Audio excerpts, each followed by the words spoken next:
What is going on, my Super Sandwiches? Rhymestyle here, and today I'm joined by Geek the 101 once again for a Dragon Ball Super discussion. Today is going to be focused around Hit. Now, before we start, we will mention that you kind of have to watch episode 40 and really the last round in the tournament fight to watch this. Otherwise, it's going to be slight spoilers. And by slight spoilers, I mean complete spoilers. So if you're okay with that, stick around. If not, this is your one chance to leave right now. Now, Hit had a very interesting outcome in the finale of the God Destruction tournament, and that was, well, major character development. I will say that. Do you agree with that? Major character development? Is that how we're going to go about this? Because we're going to be discussing his motivation, his development, and just all sorts of things. But this entire video is going to be Hit related. So, I just asked you a question. Do you agree with that? He had a lot of development?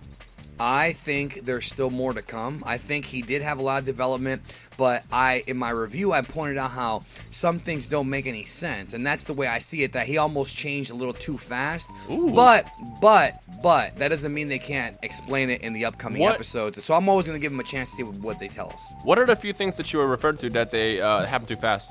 Well, here's the thing. Here's the thing about Hit, is that he came in, and for the first half of this tournament, he was just kind of quiet, not saying anything, just kind of, being very, meditating or whatever. And then stuck up. I think he was just kind of stuck up and was like, you know what, I'm way too above everyone's league here. I think that's the mentality he had. Yeah, and he may have also been impatient because he just wanted to go in there and fight, knowing he could wreck like Piccolo and all those guys. Excuse me. So, what happened was we found out that he wants that cube. Now, here's the thing. He entered this tournament to get the cube. That's why he was in there. That's his purpose, and we all figured that out because it's stated, from him several times. After his fight with Goku, he now no longer cares about the cube. I want to know why he wanted the cube to begin with. See, that's my kind of question. Why did he even want that thing to begin with? You know what I mean? So before we get into that, let's break down what an assassin is. What exactly is an assassin? It is a mercenary who's basically work for hire. What do assassins not do? They don't work for free. Now, I referenced this in my review yesterday, or this past week, and what I said was, I referenced the Zoldyck family in Hunter x Hunter, and a lot of you guys might have not watched Hunter x Hunter, in which case if you haven't, what are you doing with your life? And I'm not going to go into details of what happens there, but there's a certain case that happens with the father and the grandpa, Killua's father and grandpa, who are on a job, and then they cancel their job when their clients end up dead. And I'm going to go into details as to what happens there, because I don't want to spoil it, but to those who watch, you know exactly what I'm talking about. And the reason why they stopped mid-mission is because, our clients are dead, therefore no money, therefore we're not going to risk our jobs or our lives for a job that we won't get paid for. We're going to go home. Now, in his situation, his only motivation was to join this tournament for the cube, and when he realized he didn't need that cube, he kind of was like, you know what, I don't even need to be here, which is another reason why he ultimately ended up throwing that fight. Now, yeah, and that's my question. My question is, why? Okay, that's my question. If he doesn't need the cube, why did he want the cube to begin with? That's what I want to know, and that goes into his real development. Like, why does this guy even want the cube? What was his purpose for getting the cube? And what stopped him from wanting the cube? Is he not going to be an assassin anymore? Was he looking for an opponent to face that would match him? Was it one of those things where maybe he wanted the cube to find somebody in another universe that could match him? That could be the case right there. Then again, Champa whoop his ass, fight him. You know, that's also true, but it's a God Destruction. Exactly. It's kind of funny. I feel like with how powerful Hit is, his ability could do something against Champa, but probably wouldn't obviously kill him because that would go against writing rules. But Kayla, my girlfriend, actually made a nice observation before. Hit probably never had to fight anybody that was very powerful in his universe. That's exactly what I was thinking. Lazy his entire life. Yeah. He kind of just bullied everybody, and he never really had to train until he got to the point where he had to train. And I think what happened with Hit was, since he developed the ability to time skip, he never really needed to use more than the limitations that he had at the beginning of the fight to win. And because of that, in a way, he kind of like slacked, became lazy. He just kind of went along with it because there's no real reason to dig into it until he fought against Goku.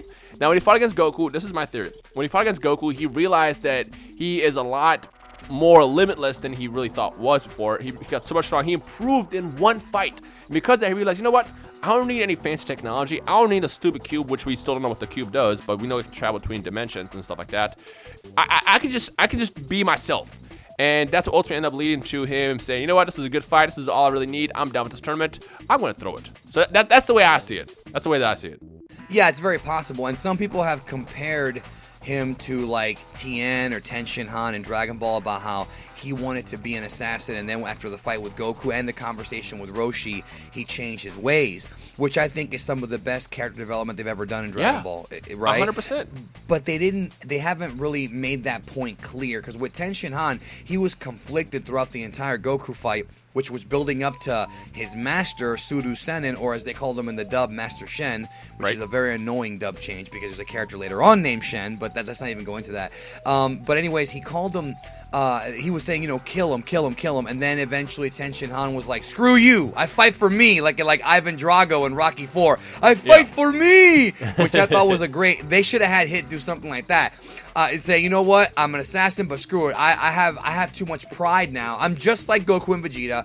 I want to fight the toughest guys. It's not about killing anymore. Maybe killing got boring to him. I mean, when you're 1,000 years old and you've killed people or whatever, hunted them down, whatever the hell he did, maybe it got boring. But is he going to be a good guy now? I feel they need to give the guy more development. You know what hurts me kind of? Knowing how Toriyama's done in the past, I don't think we'll see any Universe 6 characters. Maybe Kabe. After this, I feel like we won't see him anymore. And that kind of hurts my soul because the one character that I initially wanted to see the most was Kabe, which I'm hoping he at least comes back. But I feel like after this, we'll never see Hit again, and we won't get any of these questions answered that we have. Plus, he's an awesome character. It's funny because I remember you and I made many speculation videos leading up to this fight, wondering what kind of person he was. Was he a criminal? Was he a good guy? Was he a bad guy? Like, was he a hero? What the deal was. And now that we got to figure out who he is, we want more of a Hit. Hit is awesome. Here's a question I have. I have one last question before we kind of start wrapping this video up. If there was no rules, who do you think would have won this fight? The reality is, bro, I'm going to do a video with Mike about this eventually from Laughing Stock Media, Crying Stock Media. The Universe 6 would have won the fight without the rules, without question, because you got Botamo's abilities, you've got Frost's dart ability, which even though he's not the strongest guy, the dart would knock dudes out. Kaba's the weakest one. Before you go to the next character, let me just point something out, because I mentioned that in my review, and a lot of people were like, that would never happen. Thing is, what makes the character dangerous is when you don't know what they're capable of. If you don't know, like in Hunter x Hunter, I'm always going to reference the show because I feel like they have a great balance of how that series works out with the powers. In Hunter x Hunter, the biggest flaw you can do for yourself is to reveal what your power is. Once someone knows what you can do, they know how to combat it. In the Dragon Ball situation, nobody knew that Frost had those needles, and had he pricked Goku with the other needle, he would be dead. That poison would have killed him. But because he wasn't allowed to, he ended up having to use the other needle, which is stunned, and then knocked him out the ring. So, yes. And even then, dude, they could just stun him and knock him out, and then later on kill him. You know what I mean? Even that, yeah. I mean, yes, he probably couldn't do it twice, because if, let's say theoretically, Frost killed Goku, what would happen next? Vegeta would have known about it, which he did, and he would beat his ass the same way he did in the tournament. So maybe even more ruthless. Yeah, it's about knowing or not knowing what a person is capable of. In the Hit situation, had Goku not known about the time skip like he was told before his fight, he would have got nobody could figure out how to combat it. After watching Vegeta's, no one could figure out how to combat it. And had he not been told, I feel like he would have still lost.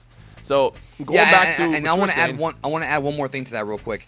A lot of Goku fanboys have to look at this, and this is nothing against Goku as a character, but just analyze this from an unbiased point of view. Right. When the fight ended, Goku jumped out of the ring, and then he passed out pretty much, and Piccolo carried him to the back. So even though he wanted to see Hit's full potential, at that point he was in that Kaioken for so long that the Kaioken had worn down his body, and and we still have not seen Hit's full power. So if this dude's fighting Hit, let's say 70%, 80%, maybe even 50%. We don't know. We've never seen full power Hit.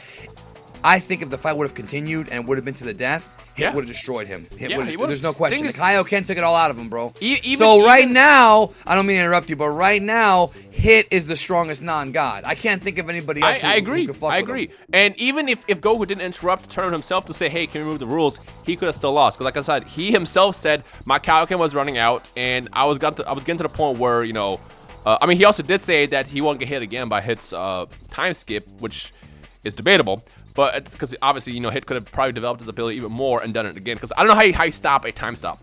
But again, if there was no It's rules, Dragon I'm Ball. sure we both agreed that Universe 7 would have lost. Actually, you had 2 more characters you want to mention because I Well, cut that's you what off when you were at Frost. No, yeah, that was saying the combination of Botamo's abilities, which again, we don't know the extent of those abilities. He Right. ate a Kamehameha.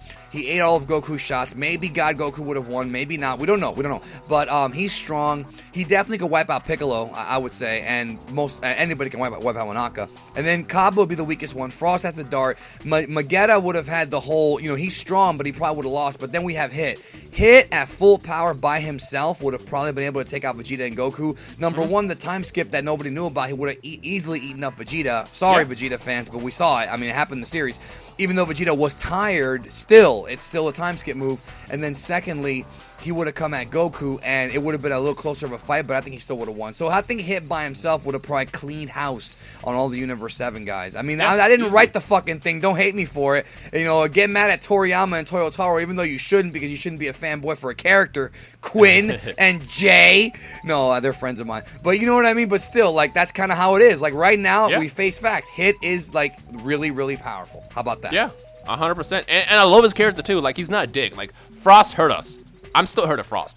But Hit's character, I was kind of in between trying to figure out who he was up until this point. But now that I kind of realized who he is and we're at the finale of the tournament and how it ended, I love his character. I think he's awesome, and he deserves his own the TV praise that show. he gets. Yeah, he's awesome. I want him to come The back. Hit I show. wish he comes back. Yeah, he needs his own show, bro. In Universe 6. They should do a show where he becomes a bounty hunter for I would watch it. We talked about that. Yeah, the Galactic Patrol in Universe 6, and then it's him chasing bounty. I don't know. I would watch that. I mean, like I said, though, before we end this video, Goku himself said, had there been no limitation, that last attack he did on me would have killed me. Is it true? Yep, it is true. And that's why he wanted to drop it. He wanted to drop the rules so he can have a fight all out to see how he fares against him. And he would have lost. And that's the other thing, too. There's people now yelling and saying, oh, geekdom, you said Goku would never throw a fight. That's not what I said. I said Goku would never throw a fight that he could win. Because people were saying that Goku threw the fight against Frost, and Goku easily could have destroyed Frost anytime he wanted to. Goku would never throw a fight that he could win. The only times Goku ever surrendered, quote-unquote, was he surrendered against Cell because he knew he could not win. There are some fans that believe that Goku could have won. No, Goku in both the Japanese English dub and the manga says, he asked Gohan, how was the fight? And he goes, you guys were both going all out. And Goku says, well, I don't know about him, but I was going all out, and I still can't beat him. Goku pretty much said, I cannot beat Cell. Another reason why he fought him is, two reasons why he fought him. He fought him because he wanted to, number one, test his abilities because he loves to fight. And two, it was also to show Gohan what he's capable of, so you kind of expect what to expect. That's right. That's absolutely right. And then the other time was the Hit thing, and he stepped out of the ring because he knew he could not win. And that's the thing. If Goku knew he couldn't win, a pawn too. We can mention that too. And yeah, exactly. And that's it. If Goku could have won, he would have never thrown the fight. Goku does not throw fights he can win. In fact, I don't know anybody who throws fights that they can win unless they pay him a lot of money. And Goku was never about the money. So 18 did it, right? Hit kind of did it, but 18 really did it for the money. Yeah. Even though it doesn't make any sense because she's super powered and can just rob places again. Maybe Krillin convinced her. Okay, look, you don't rob people. Let's just get a job. I don't know. One thing that does suck though, if Goku and Hit ever fight again and they go all out, they won't go all out. And the reason why I say that is because again, Hit is designed to kill. He's an assassin. But I feel like he's learned to like Goku to the point where he will go all out, but he won't fight to kill. And because of that, I feel like the next fight that happens, if that ever happens, will probably end in, I don't want to say a loss for Goku, but I want to say a win for Goku. It's kind of tough to tell what could happen just because, like I said, we now say Hit's full ability, and if he can't fight to his full ability, which he probably won't because he won't want to kill Goku, it's tough to tell who would win that situation. Either way, it's cool to see Hit's character develop the way he did, to see his true motivation, and to see why he decided to do what he decided to do at the end, and to give up the tournament to, number one, repay Goku, but two, mostly because he realized he doesn't need any fancy tools like the cube to better himself. He bettered himself because of that fight, and that was kind of his reward. So Yeah, that's pretty much it. So, but we'll see. There's still a lot of story that needs to be told here. Right. I feel. I still think that we need to find out why he was even in the tournament to begin with, why he wanted the cube. And it doesn't have to be that complicated of an explanation. I do want to hear it. And I really want them to explain why he changed his mind. Is it because of Goku's, influence? Because Goku's big thing is that he influences bad guys to become good guys, and maybe that's what happened here. Or was it because he just said, okay, you know what? I'm strong enough now that I don't need the cube. Right. I found my rival. We're good to go. Who knows? You know what would be interesting? And this is the last thing we'll say before we end this video because it's getting kind of long. You know, what's interesting is if the cube not only travels, which we know travels through universe, it travels through dimensions as well. But what if it actually has its own time skip? Because this is Vados and Whis' cube. They can do anything. Can essentially control time in a way. So what if like that cube could be an extension of its ability? Who knows? Who knows? I mean, that's the other thing. They have to explain what the abilities of the cube is. There's a lot of they got a lot of explaining to do. Like they said in the Lucy, I Love Lucy. You got some explaining to do. So hopefully we will get it, because they tend to do things in Dragon Ball and they never give explanation for. And I'm really, really hoping they stop that bullshit and they give us an actual explanation.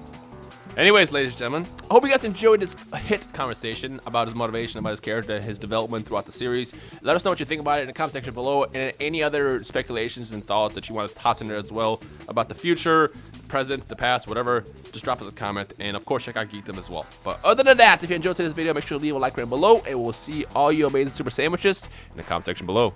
Peace.